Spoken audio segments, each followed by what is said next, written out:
हरियाणा कांग्रेस के प्रदेश अध्यक्ष राव नरेंद्र सिंह ने कहा है कि उनके प्रदेश अध्यक्ष बनने के बाद हरियाणा कांग्रेस में गुटबाजी खत्म हो रही है। उनके अध्यक्ष बनने के बाद अब लोग संगठन की बातें सुन रहे हैं और संगठन के हिसाब से कार्य कर रहे हैं। संगठन को मजबूत बनाने के लिए कांग्रेस के राष्ट्रीय अध्यक्ष राहुल गांधी ने भी संगठन सर्जरी के नाम से एक अभियान चलाया है, जिसके तहत जो संगठन के लिए कार्य कर रहे हैं उन्हें पद दिए जा रहे हैं और संगठन के खिलाफ कार्रवाई करने वाले लोगों को संगठन से बाहर किया जा रहा है।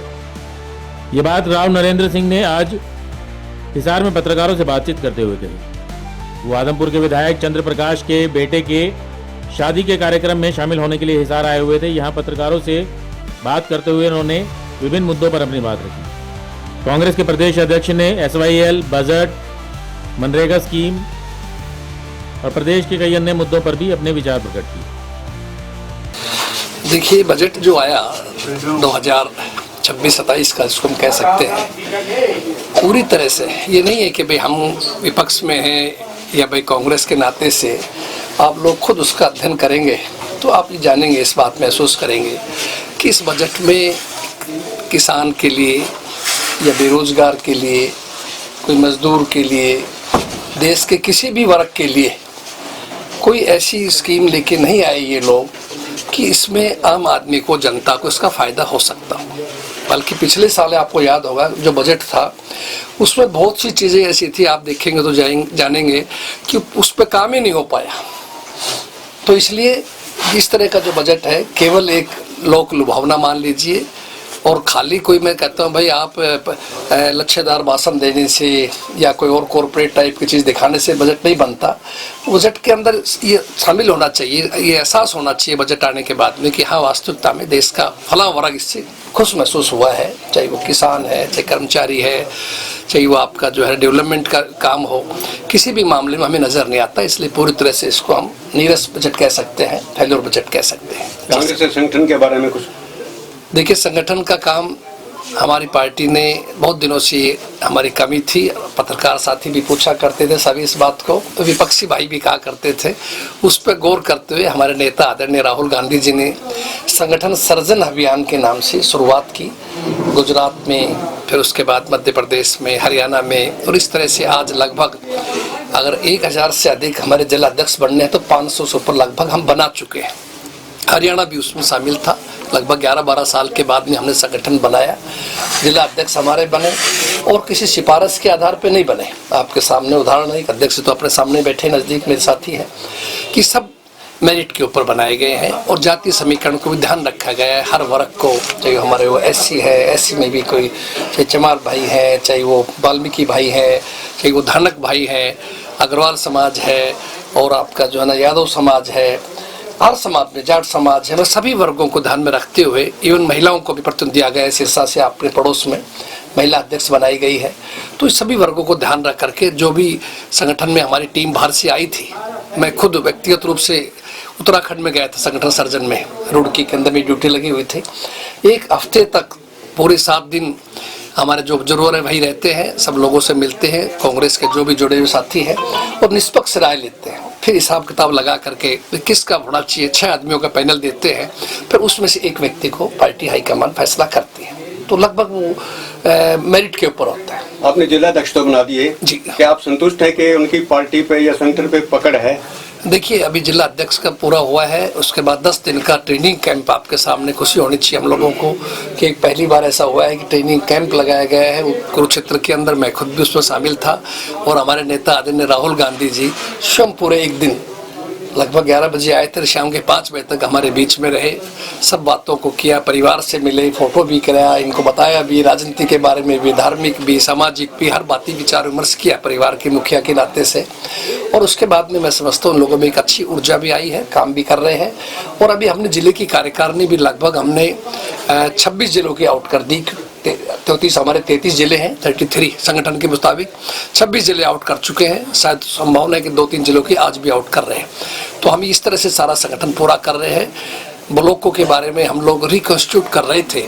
ये शिकायतें थी हम लोगों की, सब राजनेताओं की, कि हमारी विधानसभा के वाइज कई विधानसभा एक ब्लॉक में शामिल थी। जैसे मेरे नारनौल, मैं मानू आपको उदाहरण देना चाहता हूँ, तो नारनौल के अंदर जो है नांगल चौधरी के गांव आए हुए थे, दूसरा मेरा ब्लॉक सीमा है अटेली, उसमें अटेली के गांव शामिल थे नारनौल में। तो ये हमने अब की बार कर रहे हैं कि ब्लॉक जो है केवल विधानसभा के अंदर होने चाहिए, ताकि ब्लॉक अध्यक्ष की जिम्मेदारी हो उस हल्के में काम करने की, जीतने की, हारने की, सब रिस्पॉन्सिबिलिटी फिक्स हो जाए।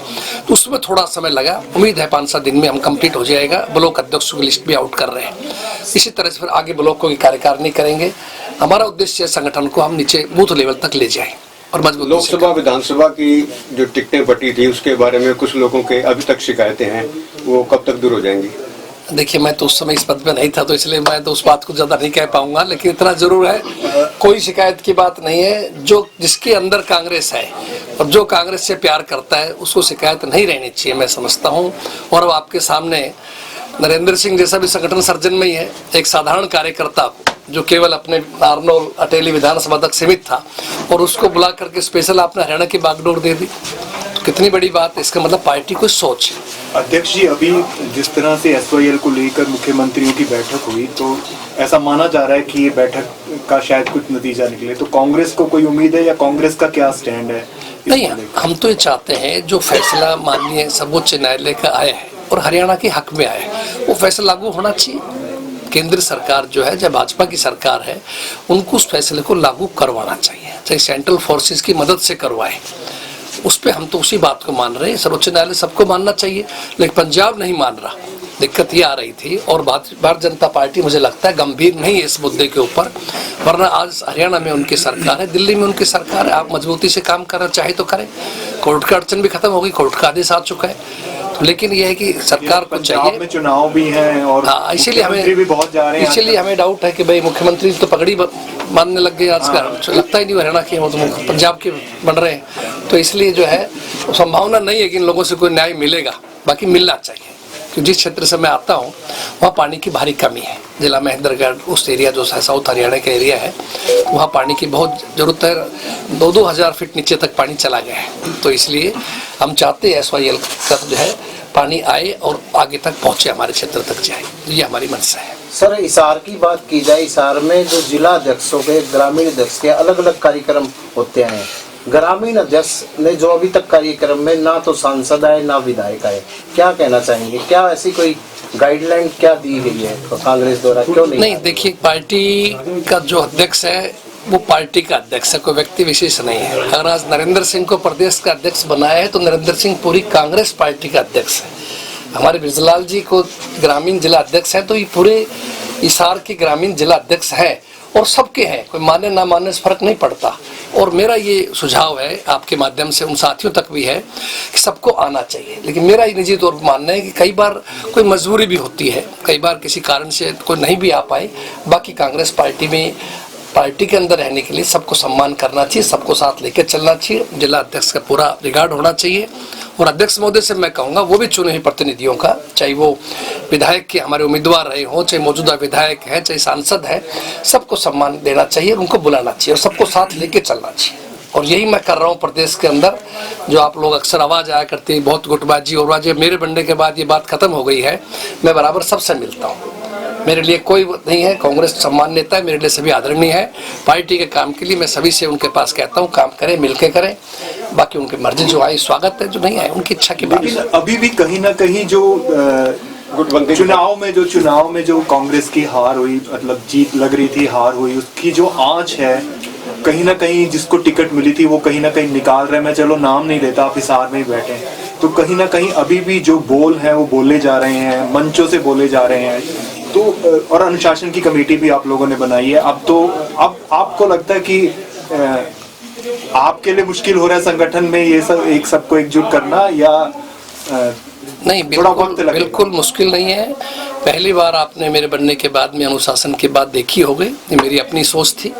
मैंने अपने नेता आदरणीय खड़गे जी अध्यक्ष साहब और राहुल जी को मैंने ये प्रार्थना की थी। हरियाणा का जिक्र आया तो उन्होंने कहा कैसे करेंगे। मैंने कहा जी आपका आशीर्वाद चाहिए, अनुशासन से ही ठीक होगा।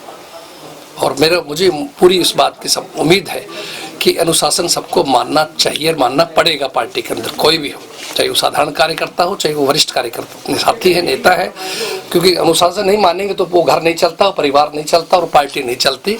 मानना चाहिए। और किसी भी साथी को, चाहे वो हमारा उम्मीदवार रहा हो, चाहे वो विधायक है, सांसद है अपनी, और चाहे जिला अध्यक्ष है, अपनी सीमा के अंदर रहना चाहिए और पार्टी को प्राथमिकता देनी चाहिए, अनुशासन में रहे।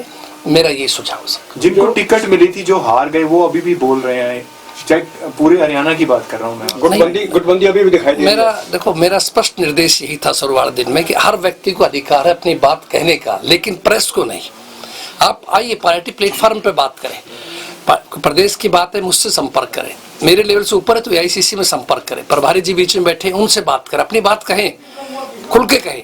किसी ने उनका बुरा किया है तो, अच्छा किया है तो खुल के बताएं, तकलीफ है तो। लेकिन अगर कोई साथी हमारा, चाहे वो मैं स्वयं हूँ, चाहे मेरे जिलाध्यक्ष है, चाहे विधायक सांसद है, अगर हम लोग प्रेस में कोई बयान देते हैं वो फिर पार्टी अनुशासनहीनता में आएगा। कोई भी सिद्ध के बहुत किले बताता हूँ। एक्शन करेंगे सर? हाँ बिल्कुल एक्शन करेंगे, और अनुशासन समिति बनाई इसीलिए, क्यों नहीं करेंगे। अभी अगर के खिलाफ किया है जो मैटर्स आ रहे हैं आपके सामने आएगा, जो मैटर होगा। बाकी मैं समझता हूँ कि इस बात से बड़ा फर्क पड़ा है, और अब पार्टी के अंदर संगठन में अनुशासन से रह रहे हैं, तो जो नहीं चलना चाहता तो उसके खिलाफ सब खुद जिम्मेदार होगा कम से कम। ऐसी बातें आ रही कि बुढ़ापा पेंशन को लेकर लोगों के नाम काटे जा रहे हैं। इंडियन नेशनल लोकदल ने तो साफ इसको लेकर 20 को आंदोलन की बात भी कर दी है जिस दिन विधानसभा का सत्र शुरू होगा। तो कांग्रेस के पास क्या इस तरह की कोई सूचना या इस तरह की? देखिए, कांग्रेस पार्टी ने इस बात को बड़ी गंभीरता से ले रही है कि चुनाव के समय में आप लोग मनमर्जी तरीके से पेंशन बना रहे हैं। अच्छी बात है, गरीब आदमी को मिले, हमें खुशी की बात है, लेकिन चुनाव के बाद अब उनको बेहिसाब काटा जा रहा है। ये चीज़ें गलत है। क्या तो क्राइटेरिया हो तो क्राइटेरिया से ही बननी चाहिए। अब ऐसा नहीं है कि भाई आप वोट लेने के लिए तो आप उदार मन बना लो और बाद में बनने के बाद पैसा नहीं हो तो दिक्कत करते हैं। इस तरह लाडो लक्ष्मी योजना का भी आपके सामने पहले कह दिया हर महिला को मिलेगा, बाद में कहते हैं ये सब शर्तें डाल दी, 1 लाख रुपए तक की डाल दी, 1,80,000 तक की डाल दी है। तो ये सब चीज़ें लंबे समय नहीं चलती। जनता बहुत समझदार है, सोच रही है, और जनता के मन के अंदर है। और अब की बारी निर्णय सही होता, अगर हम थोड़ा समझदारी से ठीक चलते तो राज कांग्रेस का बनना था। लेकिन हमें और कुछ सबक मिला इन चीज़ों से। वोट चोरी भी एक अपने आप में रीजन था, और उसके अलावा भी जो गलतियां हुई पार्टी उनसे सबक लेते हुए आने वाले समय के अंदर बढ़िया तरीके से, एक अच्छे तरीके से चल करके जो जनता के अंदर लोकप्रिय नेता हैं, साथी काम करते हैं, उनको प्राथमिकता दी जाएगी। और पूरी तरह से पार्टी के संगठन को मजबूत करेंगे, अनुशासन में रखेंगे। और जो पार्टी कार्यक्रम आए हुए हैं, जैसे पहले वोट चोर गद्दी छोड़ प्रोग्राम था, आजकल मनरेगा को लेकर के एक बहुत बड़ा सवाल है, जो शायद आप देखिए मनरेगा कितनी अच्छी स्कीम थी गरीब के लिए, मजदूर के लिए, जो आदरणीय मनमोहन सिंह जी के समय के अंदर, तो सोनिया जी हमारी चेयरपर्सन थे, ये स्कीम लेकर के आए थे 2005 में। मोदी सरकार को पसंद नहीं आई, पता नहीं क्या महात्मा गांधी जी के नाम से एलर्जी थी या कांग्रेस के लाए हुए कार्यक्रम से एलर्जी थी, उठा करके उस कार्यक्रम को इन्होंने बंद कर दिया। नियत नजर आ रही थी। अब जो लेके आए हैं विकसित भारत ग्रामीण आजीविका मिशन समथिंग आपके सामने है, उसके अंदर आपने देखा कहते 60 केंद्र देगा, 40% राज्य देंगे।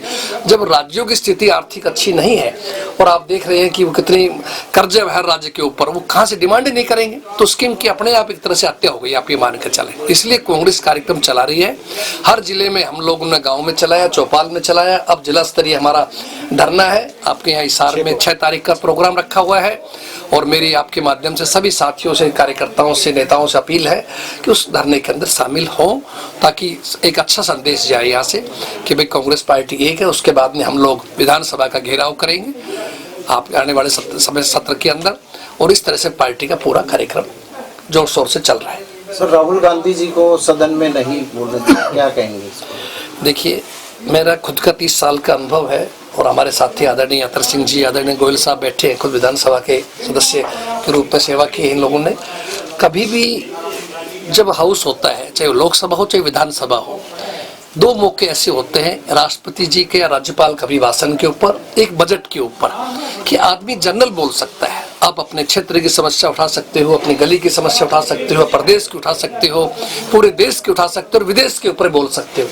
तो मैं तो खुद आश्चर्य था वो न्यूज़ पढ़ करके या अपना यूट्यूब वगैरह पे देख करके कि अगर राहुल जी ये कह रहे हैं कि भाई हमें भारत और पाकिस्तान या भारत या चाइना के रिश्तों के ऊपर बात करें, और वो कहते नहीं आप बोल नहीं सकते, ऐसा तो कभी नहीं हुआ। आज से पहले भी नेता विपक्ष हुए हैं, हमारे खुद अटल बिहारी वाजपेयी जी हुए हैं। आप देखिए इंदिरा जी के समय में, दूसरे समय के अंदर कभी किसी को मना नहीं किया गया, कोई अधिकार होता है। क्या तो नेता सदन प्रधानमंत्री और यहाँ मुख्यमंत्री होते हैं, और वहाँ नेता प्रतिपक्ष आपके सामने राहुल जी हैं, तो उनको नहीं बोलने देना एक तरह से संवैधानिक रूप से बहुत और ये लोकतंत्र के लिए कोई अच्छी निशानी नहीं है।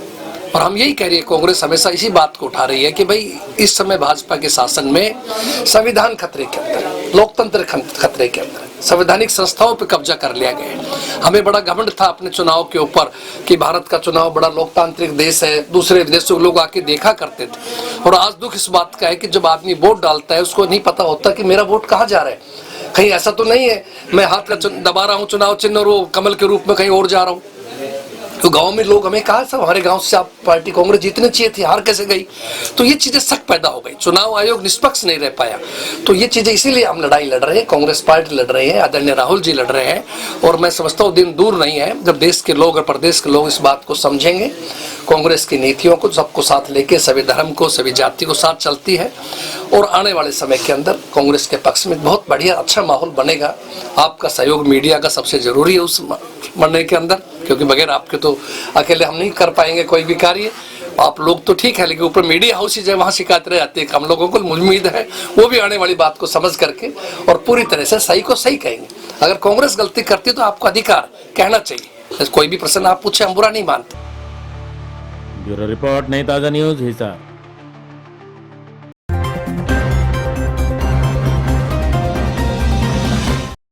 लेटेस्ट वीडियोस के लिए सब्सक्राइब करें हमारा चैनल नई ताजा न्यूज और दबाएं बेल आइकॉन ताकि आप मिस न करें कोई भी अपडेट।